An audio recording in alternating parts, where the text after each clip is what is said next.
En este video le haremos una entrevista al señor Leonardo Barquero. ¿Quién es él? Él es asesor financiero y fue ex asesor financiero de la ONU. Así que vamos con el video. Pero antes que todo, primera pregunta. A ver, pues yo, nada más para darles un poco de contexto de mi carrera y de mis estudios, yo estudié Ciencias Políticas y Relaciones Internacionales en Estados Unidos. Después de, después de mi diploma de bachillerato, estuve trabajando en las Naciones Unidas en Nueva York 5 años. Wow. Pues les decía, después de mis estudios universitarios, estuve en las Naciones Unidas 5 años. Mi último puesto fue directamente en la oficina del secretario general. Estuve trabajando con Juan Medios en la oficina de la portavoz del secretario general en ese momento. Mi sueño siempre fue un poco a través de las relaciones internacionales poder lograr algún cambio en el mundo, poder tener un impacto real en las decisiones que se toman a los niveles más altos de las organizaciones políticas mundiales. Y sin embargo, después de trabajar 5 años dentro de esa organización, me di cuenta que posiblemente no sería la manera más eficiente para que yo pudiera lograr ese objetivo de tener un impacto en las vidas de los humanos o de poder cambiar algo en la sociedad, ya sea a nivel mundial o a nivel local. Y por lo mismo decidí renunciar, me fui de las Naciones Unidas, me fui a hacer un MBA en París. Justamente la idea era un poco empezar a entender y a moverme hacia el ámbito privado, el ámbito financiero, y por eso mismo estudié ese MBA, esa maestría. Después de ese diploma trabajé para una empresa que escribía reportajes para las industrias petroleras y farmacéuticas. Perdonen aquí el ruido. No, estoy bien, tranquilo. No se escucha nada. Y entonces viajé por el mundo, viví en 15 países. Wow. Sí, en 15 países.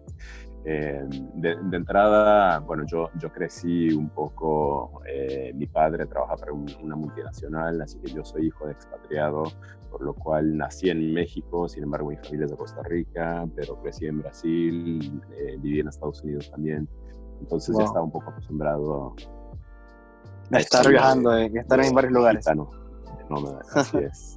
Entonces, bueno, entonces en esa empresa estuve igual casi unos 5 años. Mi último puesto fue trabajando en Moscú, en Rusia, 2 años. Ahí en Moscú fue donde, bueno, un poco la experiencia que me dio esa empresa y ese trabajo fue el de cierta manera de emprender un proyecto en cada país que me enviaban, ¿no? Yo era el director de los proyectos, por lo cual era responsable de tanto del desempeño del equipo, realmente éramos un equipo de 3, 4 personas, el desempeño del equipo y tanto pues, de las finanzas, de las logísticas, de los resultados de ese proyecto, ¿no? Entonces literalmente pues nos compraron un boleto y me decían, pues la próxima semana te vas a Indonesia. En Indonesia vamos a hacer un estudio del sector energético y nada, aquí está tu boleto, y uno tenía que llegar, conseguir las reuniones directamente con ministros, con los CEOs, directores de las empresas más grandes de esos sectores, con asociaciones de comercio, cámaras de comercio. Entonces, esa experiencia realmente fue la que yo podría decir, pues, encendió esa chispa de emprendedorismo y de autosuficiencia más que nada, ¿no? El poder depender de las facultades y del conocimiento que uno tiene para desarrollar cualquiera que sea el reto que tiene por delante.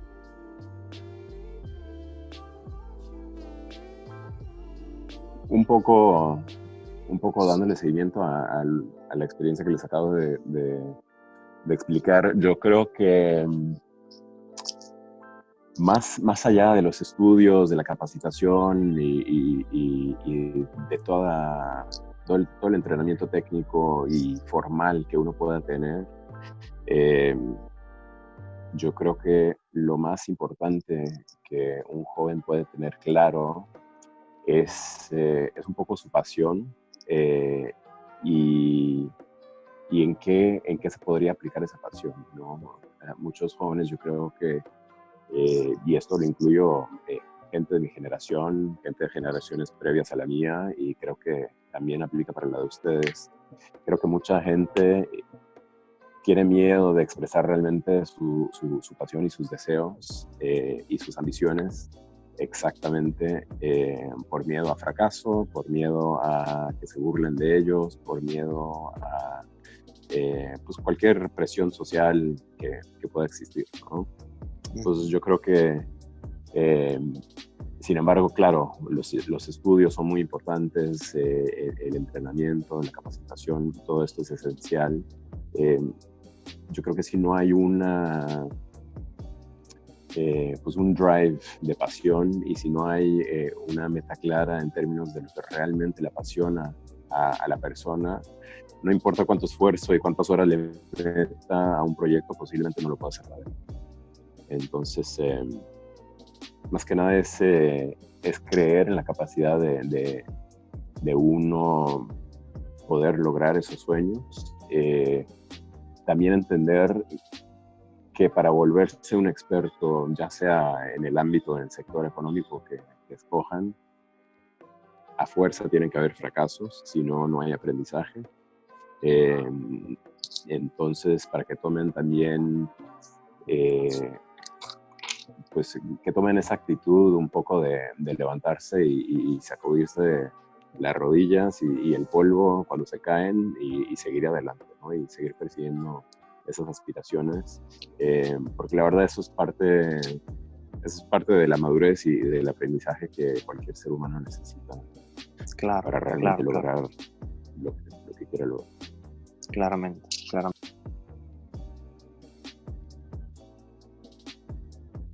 Pues mira, justamente yo creo que esta pandemia nos da mucha oportunidad de un poco de lo que estoy haciendo, ¿no? de lo que estoy comentando sobre tener esta capacidad de adaptarse, esta capacidad de seguir adelante, no importa el reto que se le presente por delante. Para mí, yo afortunadamente ya tenía la ventaja de poder hacer mi trabajo a la distancia.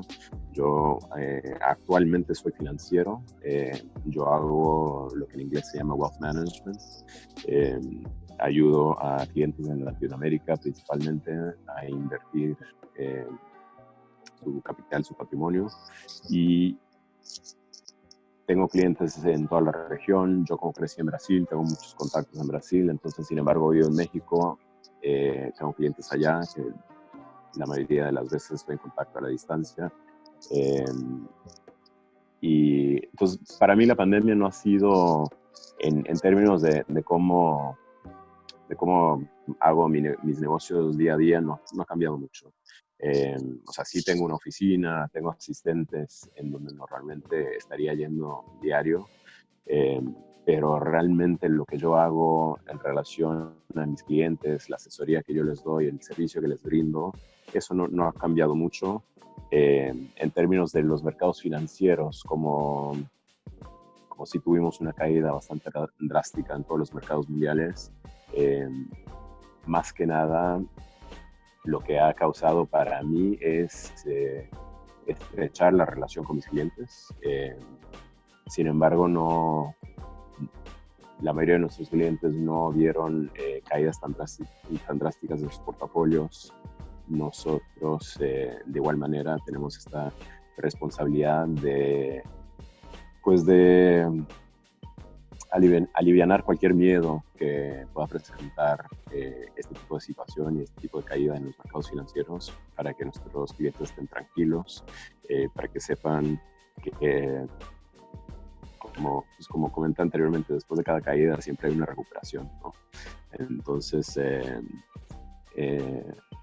ya si lo quieren hablar en términos de horas, pues no sé, yo diría que paso unas 10 horas al día. Sí es cierto que tener que hacer todo a la distancia, porque normalmente pues con mis clientes aquí en México sí los veo en persona. Diariamente, normalmente tengo reuniones, 3, 4 reuniones con diferentes clientes. Pero sí es cierto que esto de hacer toda la distancia alarga un poco. ¿Perdón? 3, 4 reuniones con qué? ¿Con quién? Con diferentes clientes al día. Ok. O sea, sí, normalmente la relación sí la llevo en persona con mis clientes aquí en México.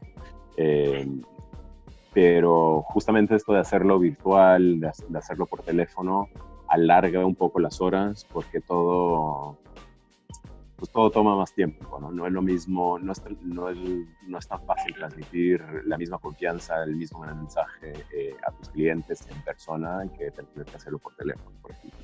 Entonces, normalmente una reunión que tal vez me duraría media hora, al teléfono tengo que hacerla 45 minutos, una hora, porque pues hay que hablar mucho más por teléfono que en persona.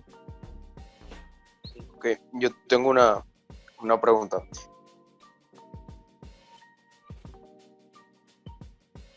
Yo les diría, antes de emprender una inversión, sí hay que aprender lo básico de lo que son las finanzas, ¿no? Entender lo básico de los mercados financieros, entender lo básico de lo que son los productos financieros, desde lo que es una acción, desde lo que es un bono de gobierno, lo que es un fondo mutuo, un ETF, realmente entender la estructura básica de lo que son los mercados financieros hoy en día, ¿no? Toda la terminología técnica y práctica. Es correcto. Más que nada, conocer los instrumentos, ¿no? Hoy en día también, pues obviamente las criptomonedas están de moda, todo lo que es el blockchain también está de moda, pero justamente yo les recomendaría, porque estoy seguro que una generación como ustedes ven las criptomonedas como algo completamente normal. Yo les diría que aprendan lo básico de los mercados financieros, ¿no? Lo que les dije, las acciones, los bonos, todo esto, antes de meterse a una inversión como una criptomoneda.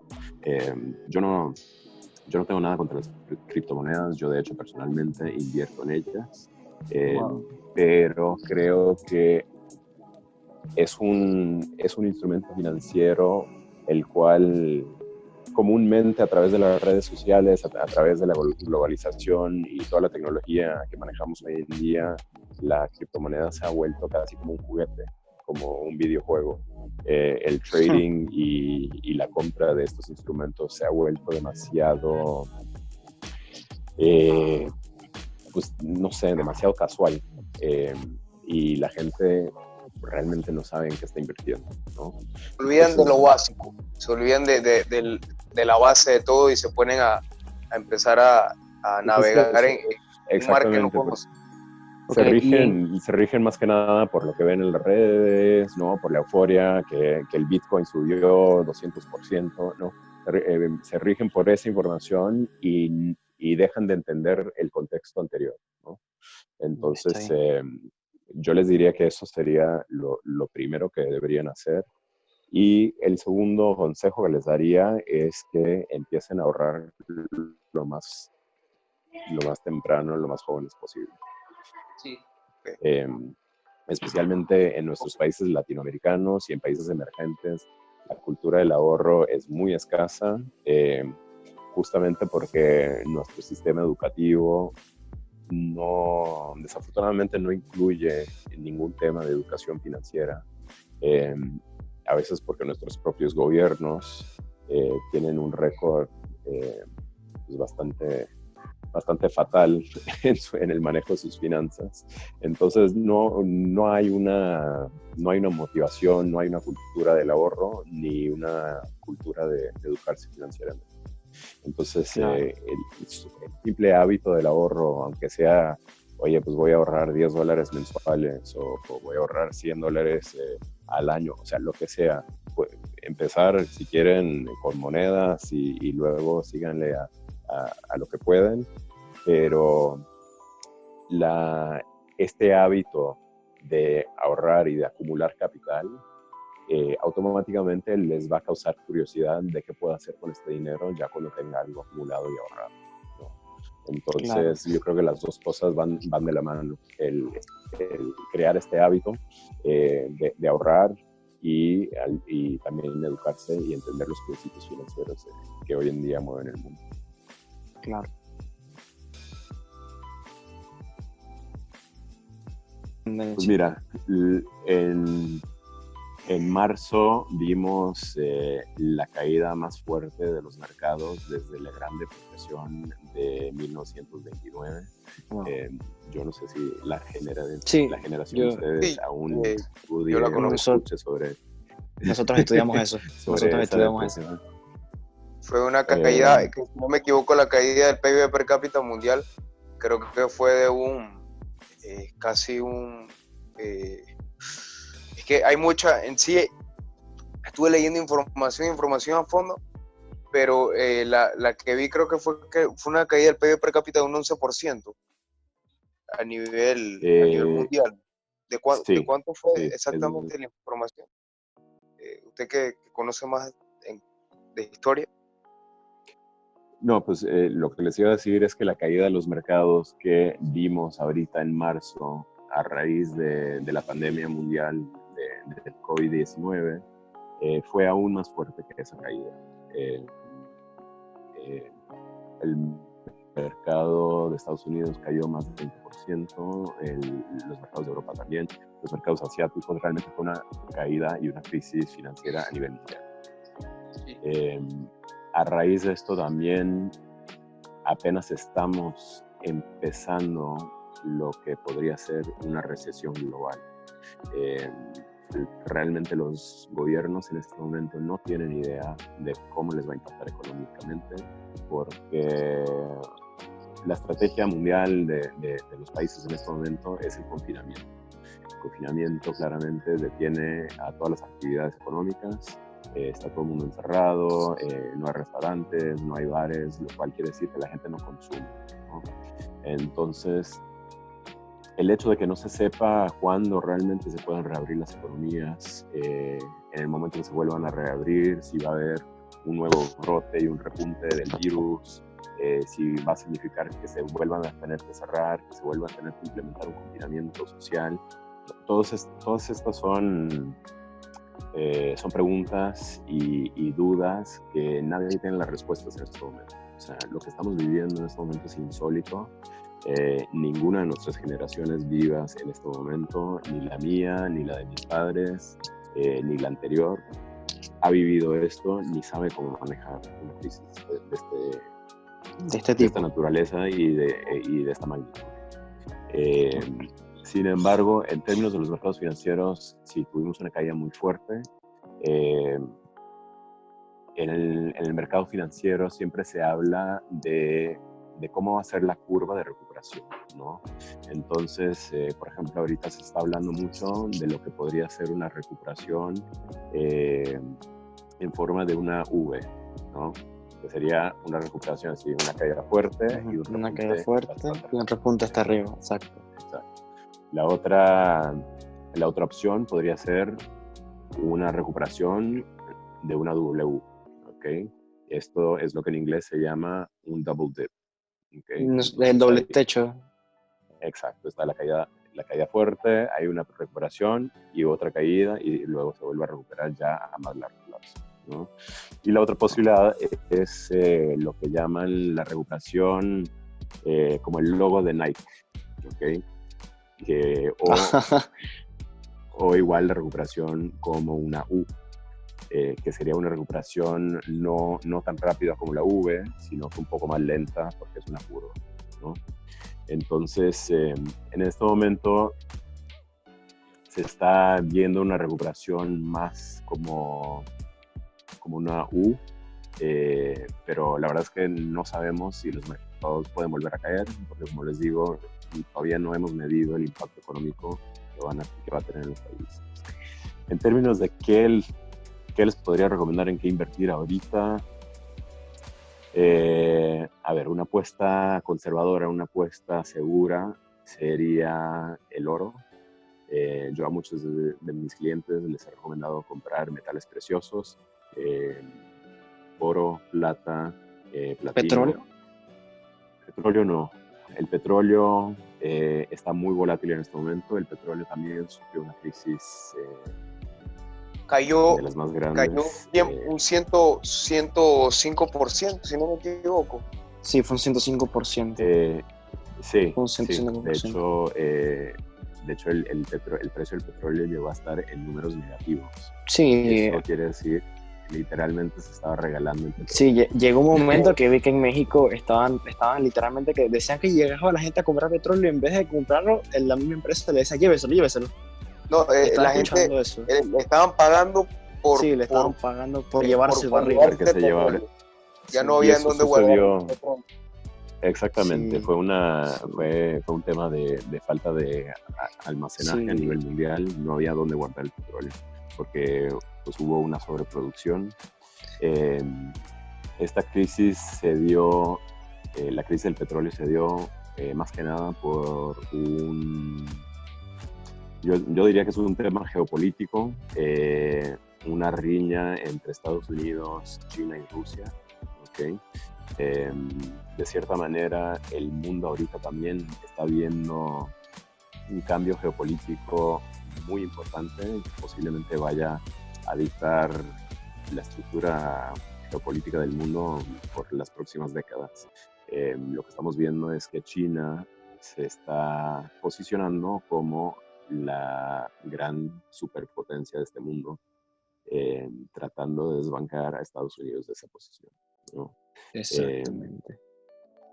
Entonces, parte de esa movida fue este tema del petróleo. Por los últimos años, Estados Unidos se había convertido en el mayor productor de petróleo del mundo, esto por los yacimientos de shale oil, como le llaman, que básicamente es petróleo que está en la arena, que está en la tierra, no es petróleo líquido como normalmente son los pozos de petróleo, sino que es petróleo que existe en la arena y en tierra, que tiene otro proceso de refinamiento, ¿no? Y esto en Estados Unidos, estas reservas de shale oil se descubrieron hace unos 15, 20 años, y esto a lo largo de estos años ha dejado que Estados Unidos se convirtiera en el mayor productor del mundo. Son todos los yacimientos que se encuentran en Texas, si no me equivoco. Hay por todo el país, hay varias regiones, pero sí, hay mucho shale gas en Texas, hay otro en el norte del país, realmente hay varias ubicaciones de yacimientos de shale, pero lo que esto causó que los países normalmente que son las potencias productoras de petróleo, los países árabes, Rusia, perdieran mucho de su segmento del mercado petrolero, ¿no? Porque al final del día Estados Unidos logró producir este shale gas a un nivel más barato y de cierta manera inundó el mercado, ¿no? Y esto fue lo que ocurrió, y por eso hay una sobreproducción de petróleo. Claro. Y básicamente en la última reunión de la OPEP, que esto fue, pues, ¿cuándo fue? Creo que en marzo o abril, que fue cuando se cayó el petróleo, básicamente Rusia y Arabia Saudita decidieron que no iban a cortar su producción. De cierta manera, la organización de OPEP es quien decide cuáles son los niveles de producción de cada país, también definen un poco el precio del petróleo y todo esto, ¿no? Y entonces, Básicamente, en vez de limitar la producción, todos dijeron que no se iban a limitar y eso fue lo que causó esta crisis en el precio del petróleo. Claro.